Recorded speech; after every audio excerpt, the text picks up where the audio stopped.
आप देख सकते हैं भाई, एक हमारे इधर की धनवासी हैं, यहाँ पे पत्ता उत्ता तोड़ रहे थे और शायद नीचे गिर गए हैं। अब निकालने का कोशिश कर रहे हैं, देखते हैं निकल सकते हैं कि नहीं रस्सी से, क्योंकि वो लोग गाड़ी से बांध के निकाल रहे थे, नहीं निकल रहे थे। और तब तक हम और हमारे आदमी भैया देख के हम लोग पहुँचे और देखते हैं, निकालने का कोशिश करते हैं। निकल जाएंगे तो अच्छी बात है, ना फिर दूसरा प्रोसेस लगाना पड़ेगा।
हम सब तो निकाल दे रहे हैं, लेकिन उसका कपार ज्यादा फट गया बटे और हाथ भी टूट गया बटे, तो उससे डुला रहा है बटे। तो शांतनु रहे, एम्बुलेंस बुलाया है, वो देखा वो कैमरा में देखा उठाया।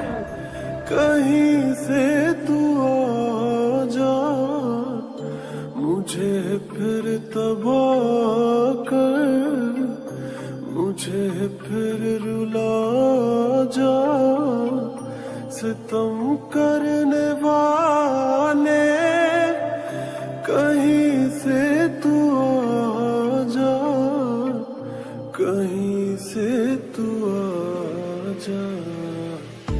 चला भैया, हमसे मौके से एम्बुलेंस बुलाई के भैया भिजवा दिया, बस वहाँ से भैया जो काम रहा